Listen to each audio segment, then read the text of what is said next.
Hello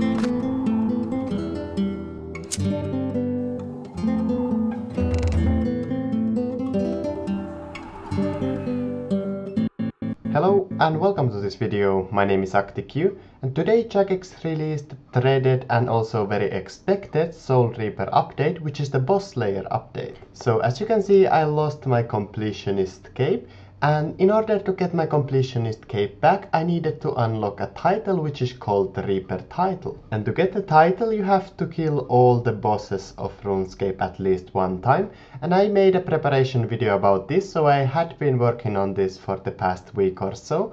But guess which boss I didn't kill before this update? I'm gonna give you like 5 seconds to think about it. 1, 2, 3, 4, 5. Bam! It's Calfight Queen, and I actually didn't even remember that this is a boss of RuneScape. That's how old and dead content this is. However, I went to the Calfight Queen and I got my completionist cape back. And this is kind of nice because I didn't have to do work after the update, and I could do all the work prior to this update, so I don't have to be many days without my beloved cape. So like you maybe saw in the beginning of this video, the Soul Reaper is located north of Draenor Lodestone, and when you go there for the first time you will obtain a Grim gem which you can get from the Reaper, also known as Death. So this gem works just like the Slayer gem, so you can just check how many kills you need for your Soul Reaper task. And my first task was to kill 9 corporal beasts, and it was kind of fast task because the amount of players doing the task don't matter, so you can do the task with 5 people or you can do the task alone. So I decided to do it with a couple of other people when I found them in the corporal beast cave. However, when I did my first kill, I also found out that I'm absolutely the worst player to kill the corporal beast. So from this screenshot you will see that I got 12 Reaper points and 12k XP from my first task. So that's definitely not a lot of Slayer XP, and this isn't going to replace doing regular Slayer. You can also only get 1 Reaper task every day. There are several rewards from the Soul Reaper, and you can get them by talking to Death at his office. And in the first page you have items, so you can get aura refreshes for all tiers of combat auras, and I bought the tier 4 aura refresh because it means that I can refresh my Supreme Sharpshooter 1 time each day. This could be bought with regular Slayer points as well as the Reaper points. There's also something called the Death Steel, which reduces the degradation of your armor and weapons by 50% on your next death.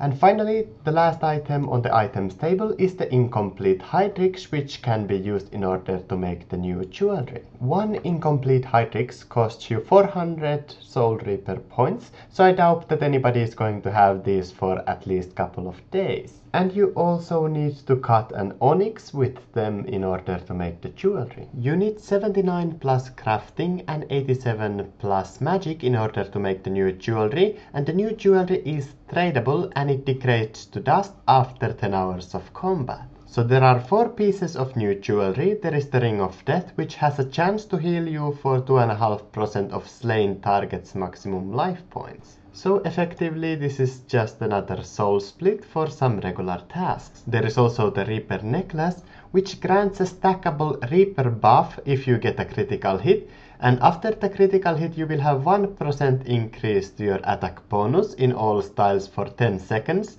and it stacks after each critical hit for up to 3% increase in your attack bonus. Then there is the Death Touch bracelet, which has a chance to reflect 25 to 50% of the damage you receive back to your opponent, and I believe that this shouldn't work on the bosses that don't have reflect possibility, because this would be extremely overpowered at Araxor, but I don't think it's going to work like that.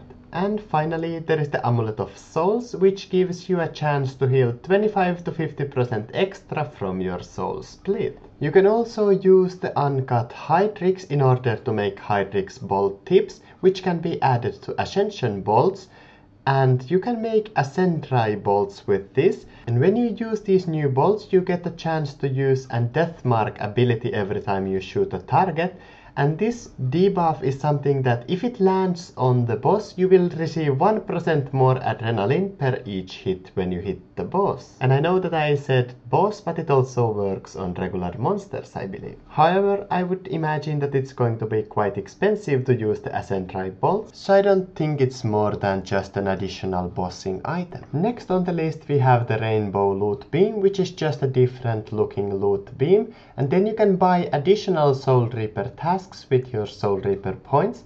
You can also buy the Bonfire Booster, which increases the duration of the Bonfire Boost by 25%. You can also buy a reward which reduces the instance cost by 25%. The next tab in the Soul Reaper rewards includes the Reaper title, which you can unlock by killing all RuneScape's boss monsters one time, and that's a completion escape requirement. On top of that, you can kill more bosses multiple times, and you can get pieces of the Vanquisher outfit.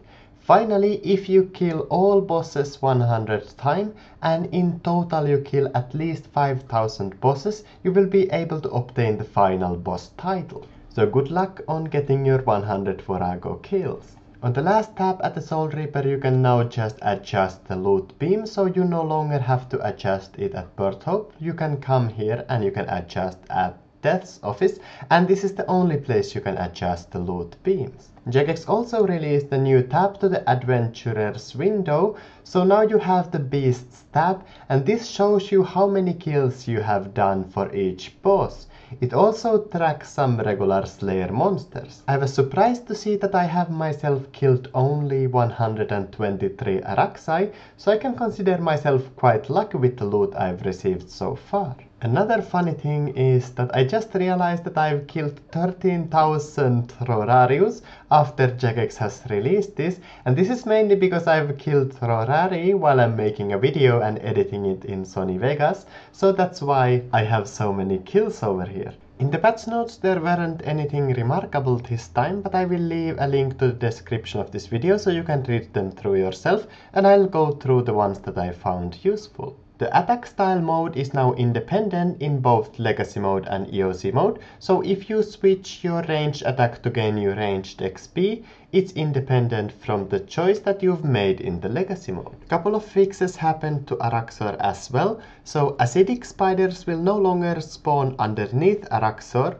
Damage from Araxor's Cocoon move will no longer hit player after you move to phase 4, so there was a glitch where you could get Cocoon damage after you are moved to the phase 4, and this would last like 10 to 15 seconds, even though the Cocoon was over. Spiders that attack the graves within Araxite Graveyard have been told off and sent home, so there are no more Araxite spiders that are killing your grave after you die at Araxor. And finally, the cocooned body outside of Araxor's cave will now tell you which tunnels are open this time. And lastly, the captain's log will now directly teleport you inside your own player-owned port. But I think this is it for this video, so I hope you have enjoyed my review on the update, and if you like this video, please leave it a like and subscribe to my channel.